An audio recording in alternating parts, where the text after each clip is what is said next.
Article d'étude numéro 13.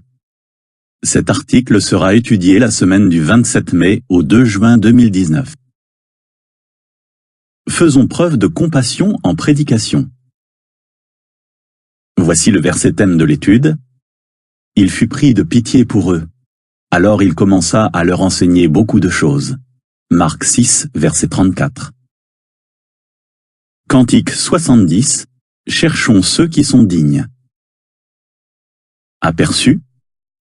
Quand nous faisons preuve de compassion en prédication, nous ressentons souvent davantage de joie et il y a plus de chances que les gens nous écoutent. Pourquoi? Dans cet article, nous verrons ce que nous pouvons apprendre de l'exemple de Jésus, ainsi que 4 façons de nous montrer sensibles aux sentiments des gens à qui nous prêchons. Paragraphe 1, question. Quel est l'un des aspects les plus touchants de la personnalité de Jésus? Explique. L'un des aspects les plus touchants de la personnalité de Jésus est qu'il comprend les difficultés que nous subissons à cause de notre imperfection. Quand il était sur terre, il se réjouissait avec ceux qui se réjouissaient et pleurait avec ceux qui pleuraient. Romains 12, verset 15. Par exemple, lorsque ses 70 disciples sont revenus tout heureux d'avoir eu du succès en prédication, l'Esprit Saint le remplit de joie. Luc 10, versets 17 à 21. D'un autre côté, quand Jésus a vu à quel point les proches de Lazare étaient tristes à sa mort, il gémit en lui-même et fut troublé. Jean 11, verset 33. Paragraphe 2, question. Qu'est-ce qui a permis à Jésus de traiter les gens avec compassion? Qu'est-ce qui a permis à Jésus de comprendre aussi bien les sentiments d'humains imparfaits alors que lui-même était parfait? Par-dessus tout, c'est son amour pour les gens. Comme nous l'avons dit dans l'article précédent, il était particulièrement attaché au Fils des hommes. Proverbe 8, verset 31. Cet amour lui a donné envie de bien connaître la façon de penser des humains. L'apôtre Jean explique, « Il savait ce qui était dans l'homme » Jean 2, verset 25. Jésus était quelqu'un de très compatissant. Comme les gens ressentaient son amour, ils écoutaient le message du royaume. Plus nous ressentirons de la compassion pour ceux à qui nous prêchons, plus nous aurons de chances de toucher leur cœur. Paragraphes 3 et 4, question A. Si nous avons de la compassion, comment considérerons-nous la prédication? Question B. Que verrons-nous dans cet article? Comme l'apôtre Paul, nous savons qu'il nous faut prêcher. Toutefois, si nous avons de la compassion, nous ne prêcherons pas par simple obligation. Nous le ferons parce que nous nous soucions des gens et que nous voulons les aider. Nous savons aussi qu'il y a plus de bonheur à donner qu'à recevoir. Acte 20, verset 35. Plus nous prêcherons dans l'objectif de donner, plus nous aimerons cette activité. Dans cet article, nous verrons comment nous montrer sensibles aux sentiments de ceux que nous rencontrons en prédication. Nous examinerons d'abord ce que nous pouvons apprendre de l'exemple de Jésus, puis nous parlerons de 4 façons de l'imiter.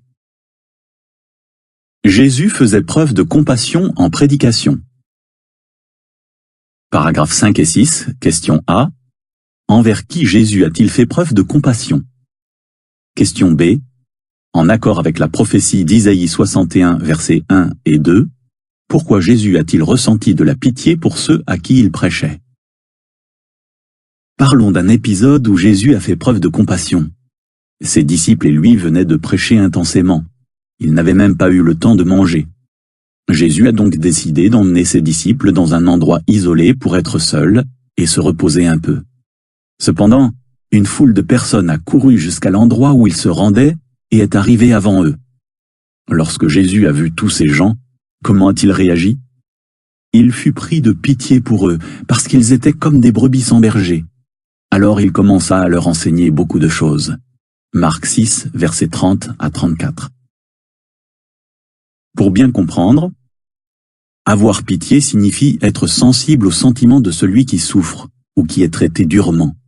Ce sentiment incite à faire tout ce qu'on peut pour le soulager. Remarquons pourquoi Jésus a ressenti de la pitié.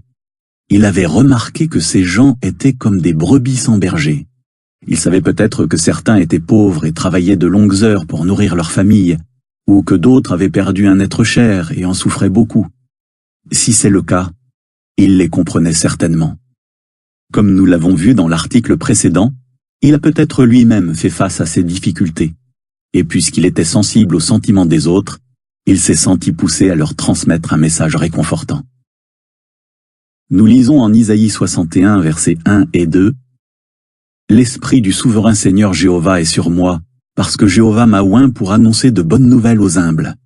Il m'a envoyé pour bander les blessures de ceux qui ont le cœur brisé, pour annoncer aux prisonniers qu'ils seront libérés, et aux captifs que leurs yeux s'ouvriront tout grands, pour proclamer l'année de bienveillance de Jéhovah et le jour de vengeance de notre Dieu, pour consoler tous les endeuillés. » Voici ce que dit la légende de l'illustration associée aux paragraphes 5 et 6. La compassion poussait Jésus à prêcher un message de réconfort. Paragraphe 7, question. Comment imitons-nous l'exemple de Jésus? Qu'apprenons-nous de l'exemple de Jésus? Nous sommes nous aussi entourés de personnes qui sont comme des brebis sans berger. Elles doivent faire face à de nombreux problèmes. Or, nous avons ce qu'il leur faut, le message du royaume. Par conséquent, à l'exemple de notre Maître, nous prêchons la bonne nouvelle parce que nous avons pitié du petit et du pauvre. Psaume 72, verset 13. Nous ressentons de la compassion pour les gens et nous voulons les aider. Comment manifester de la compassion? Paragraphe 8, question. Quel premier moyen avons-nous de manifester de la compassion en prédication? Explique à l'aide d'un exemple. Qu'est-ce qui peut nous aider à avoir de la compassion pour ceux que nous rencontrons en prédication? Mettons-nous à leur place et traitons-les comme nous aimerions qu'ils nous traitent. Voyons 4 moyens d'y arriver.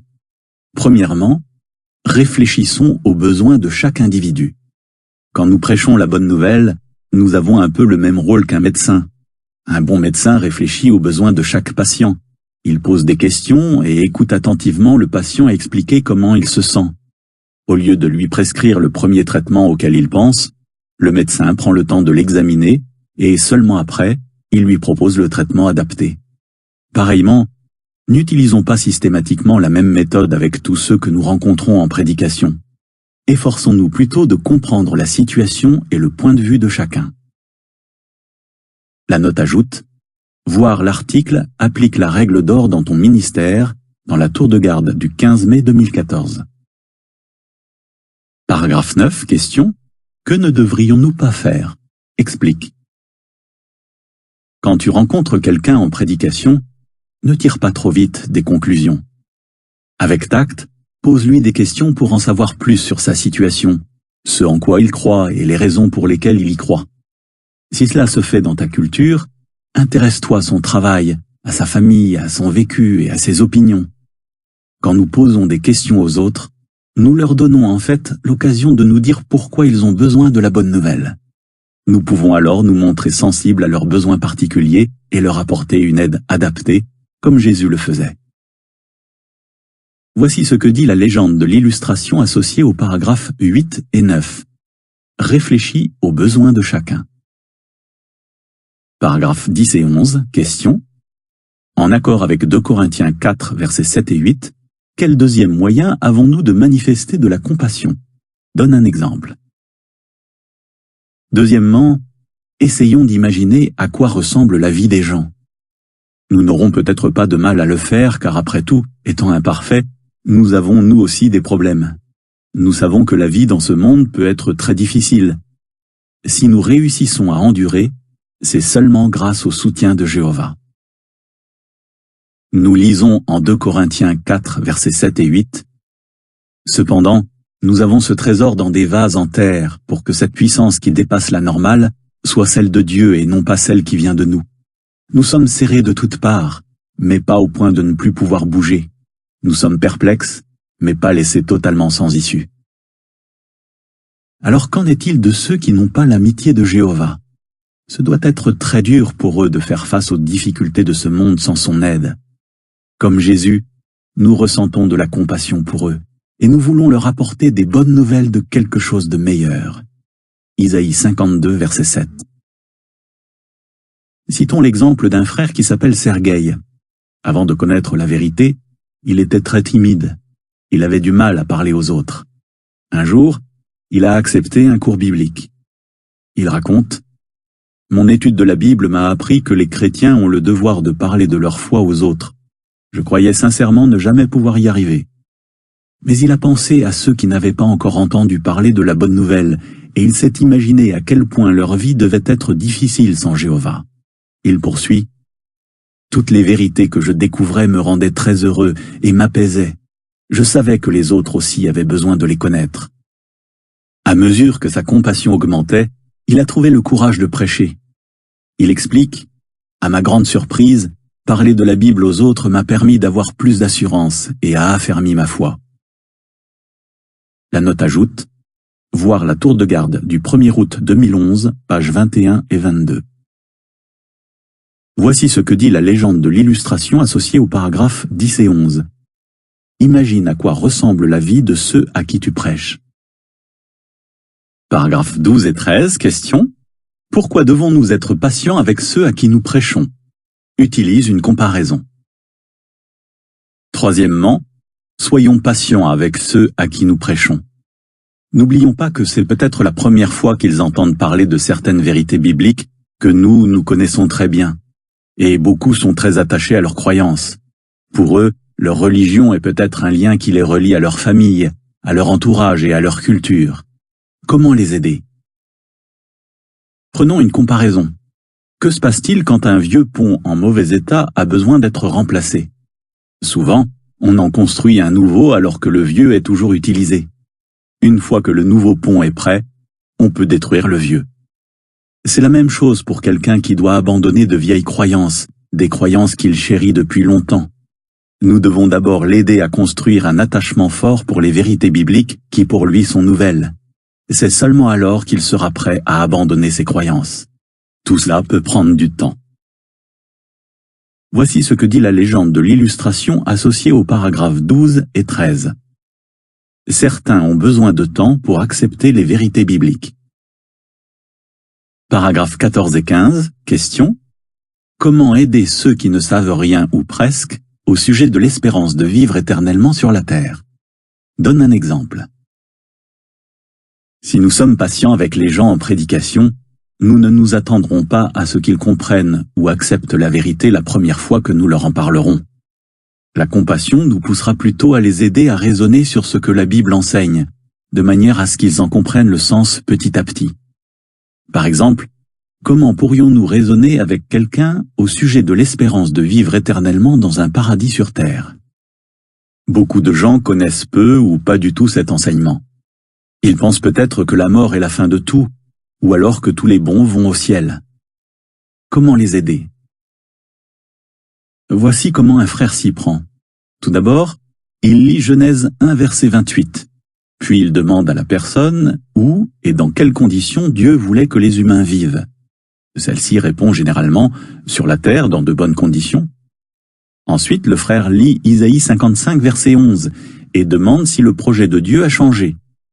Souvent, la personne répond que non.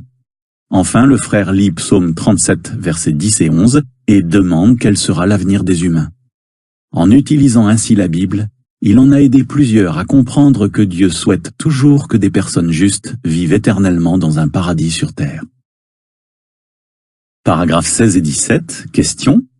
En accord avec Proverbe 3 verset 27, de quelle façon pouvons-nous faire preuve de compassion? Cite un fait. Quatrièmement, cherchons des moyens de montrer des égards aux gens. Par exemple, avons-nous dérangé quelqu'un lorsque nous nous sommes présentés à sa porte? Nous pouvons nous excuser et proposer de revenir à un moment qui lui convient. Ou encore, quelqu'un a-t-il besoin d'aide pour effectuer une tâche simple?